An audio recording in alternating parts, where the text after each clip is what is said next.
Meze gute inshuti zacu aho muherereye hose turabasuhuje kandi tubifuriza dukomeza kwifuriza umwaka mushya muhire. Nizere ko mwawutangiye neza umeze neza kabisa. Ubu rero nahoraga mbwira uyu muntu tuba turi kumwe ni iyo habaye hakonje gutya inyanja ziba barafu abantu bakazigenda hejuru. Akavuga ati reka ntago bishoboka, gusa ibyo birashoboka. Rero nanjye ndavuga nti okereka none uyu munsi tugende tujye kubereka ukuntu inyanja zijya ziba barafu. Tujyane rero mugende mwirebera namwe. Se ubukonje buhari ko ravuze ko uzazijya hejuru azijyaho. Uyu munsi ntago njye njyaho, nta nubwo nizo mvuga ko njye njya njyaho, ariko ndabizi yuko hejuru y'inyanja bahanyerera bakahakinira haba habaye urubura noneho bakahanyerera rwose bagakora activity. Ako ubukonje wari nta kuntu butahakomeza n'ubundi naho ngo wabe hari ubutaka busanzwe. Iki kimodoka no kidasanzwe. Iki kimodoka gifite amapine 6. Ni icy'akazi n'icyo mu misozi. Iki kijya mu gihe misozi yego hano dufite imisozi myinshi.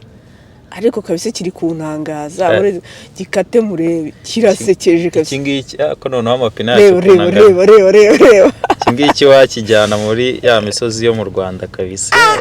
Uzi iki kintu kiraguruka. Cyo ndikwibaza kabisa. Inyuma handitseho 6x6.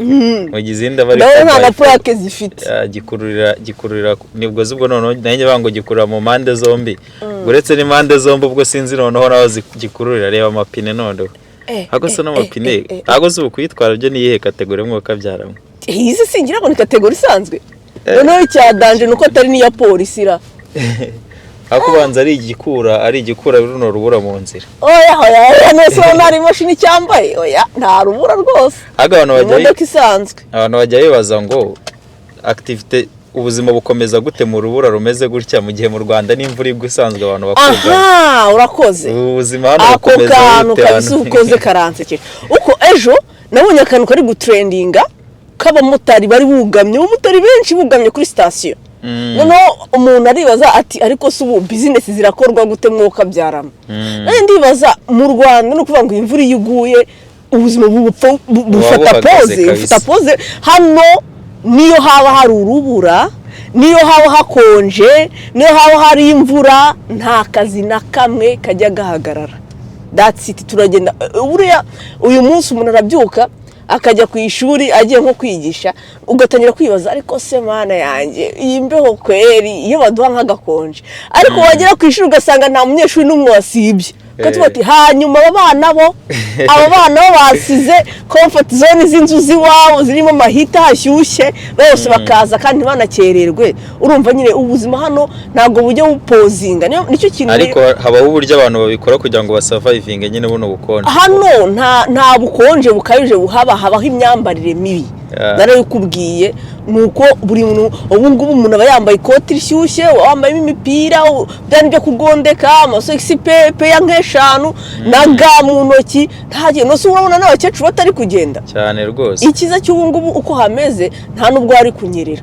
Urumva nk'umuntu uri muri Afrika turamubwira ngo babona urubura nyine babona neje bakavuga ati abirani bishaka ko bari na byiza batazi n'ibyayo kugira ngo yumve neza ibyayo ko abona amafoto abanifotorezamo ariko ntagazi ko aba ari ubukonje bwa hatari. Harakonje umusobanura nyine uburyo umuntu asurvivinga muri ubu buzima kandi ubuzima bugakomeza nyine nubwo aba hakonje kuruta muri freezer. Umuntu avuga ngo muri frigo harakonje, ntago muri frigo hakonje. Kugira ngo umuntu yumve neza ibyayo byo bwo gufungura nka freezer iri abashyiramo inyama n'ibiki kagenda ukicaramo niko na hano hanze haba hameze ndakora. Twize gukina saye tukisha muri frigo tugapfa se. Ubwo rero naho babyumva ko hano utinze hanze wapfa. Noneho gazi muri uko kuntu batemberezaga tukabona amatungo yaraye hanze, inka zaraye hanze. Ubu ngubu n'ibiraro by'inka barabishyushye. Ntago za surviving ubukonje nazo barazishyuhiriza. Gumya hanze wapfa kabisa. Mpamvu usanga hano umuntu abagenda yirukanga mu muhanda nta no guseka kabisa. Oya hangaho nuzi yo muhuye ntumusuhuza rwose uravuga uti muraho gatukomeza kuko imbeho nta wayitindamo ngo abisavayivinga. nabo ejo bundi nigeze gusohoka hanze nta ga nambaye ye gufata inkwi zo gucana numva intoki zibaye urubura zihita zifurizinga nta n'iminota 5 namaze. wowe wagize imana rero araguhaye story y'ukuntu tukigera hano twakonje tugata twirukanka tukavoma amazi ashyushye tugashyiramo intoki twarasaze uzi ko bibabaza ubyumvira mu bwonko. ariko still niyo ubukonje bukubise ku ntoki ukijya hanze nabwo uhita wumva byumvira mu inyanja bari barafungiriya turaza kugira ngo duhagarare barebe ariko wayibereka iyi ni inyanja kabisa. Anga nabariko barabibona ko yari inyanja. Ubwato buparitsemo n'ubwato na bwa bwato twababwiye buparika bw'abakire ntabwo bwabaye barafu. Biba bikomeye hano guys muri ino minsi. Akaneje kaguye hano n'ubundi wahasa neza ukuntu. Ikintu cy'abanoshwe bakundira neje nuko iza n'urumuri. Baba bananiwe kuguma mu bintu bijyanye n'inuza n'umwijima noneho bakavuga bati Imana duhe neje yije rero urumuri narwo ruraza so bikaba byiza kurushaho. Ariko ndakurahiye iyi nyanja rwose umuntu ashatse yajya hejuru agaceza yabaye barafu yafatanye kabisa. Nkibaza abaturiste bajya bavuga ngo bajyana n'ubwato ngo umwaka wose gute. Ariko ubwato wabukomeye wabukoze ku buryo rugenda busaturamo hagati. Ngo kibugenda wisatura. Inzira ugenda nyine wabukoze uburyo ugenda busatura kabisa mo hagati nyine ari ukuntu imbere y'abakomeye bugenda bushaka inzira. None se ni nkuko natwe hanze yababaye urubura huze ariko ntibitubuze kugenda nyine cyangwa imodoka nawo n'ubundi still ntibibuze. Nibyo kabisa ntago bitubuza kugenda ariko ndakurahiye abantu babikabije mu kugenda nkazenguruka nkaza gushaka ukuntu mparika habereka kabisa habereka bakirebera kuko kubyemera ntago biba byoroshye umuntu aravuga ati no dore nkangaho ntago yabaye urubura ahangaha hatangiye kuza ubwo urabona ubukonje bwagabanyutse ariko hari n'izuba hari imbeho ariko hakaba n'izuba ubwo rero urumva ko hari aho intuzi urubura rwamaze kuyonga rukagenda rugabanyuka. Ariko ndakurahiye hari abantu ejo bamamagara twebwe turi gushyushya mu nzu ntihashyushye. Turabigenza gute inzu iri gufata amasaha yo gushyuha ubu umuriro urazamuka rwose mu bintu bibangamira abantu muri iki gihe. Ikintu cyitwa fagitire y'umuriro mana yanjye koga ubu ni ukoga isegonda rimwe kandi iyo hakonje nabwo umuntu ashaka koga agatinda mu mazi kugira ashyushye kugira ngo nyine ashyuheho. Rero iyo ubyishinze ngo urashaka ubushyuhe baba we yanjye nibuka nyiri mu rugo mu Rwanda uburyo ntajyaga nifubika najyaga no kugura n'imyenda ntago nibukaga kugura imyenda yo kwifubika. The same no koga niyogeraga amazi akonje ariko kuva nagera hano ntibishoboka. Aya mazi ashyushye ubu ngubu no kugenda akoga amazi akonje ko turi no kuyatindamo se kandi anahenda ibaze nawe turimo turavuza induru ngo arahenda ariko umuntu akayatindamo kavuga bati uko byagenda kose reka ntindemo nshyuhe twiriwe hanze umubiri wakonje byahatari umuntu akeneye koga amazi ashyushye agata akabona kwicara agasubira mu buzima busanzwe. Ni weekend ariko ngiye ntabeshye ntago ndi excited yo kujya mu rugo kwicara muri salo ntago ndi excited rwose. Hari amafilime menshi umuntu yakarebye hari utuntu twinshi two gukora ariko ntago ndi excited yabyo kubera iki kubera ko ndi kuvuga nti se uricara muri buriya bukonje noneho kugeza sangahe harakonje pe. Agomba gute se hakonje harakonje rwose. Hano bajya babona udufoto tw'abantu bari hanze bari mu rubura bakagira ngo abakonjesha harakonje ngo rero murebe nyine neje noneho ukuntu ibimeze kabisa neje nuko nguko tuyitunze. Ubu ngubu ariko uyu mwaka harakonje harakabya pe ubushize ntago hari hakonje cyane ariko uyu mwaka harakonje pe harakonje birakabije.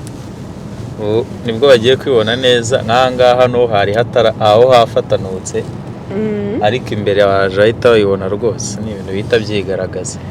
Imbere haracyari neje kabisa hari aho muri bari bubone hatarafatanuka henshi dore nk'aho ngaho rwose ni hatari guys ntabwo biba byoroshye.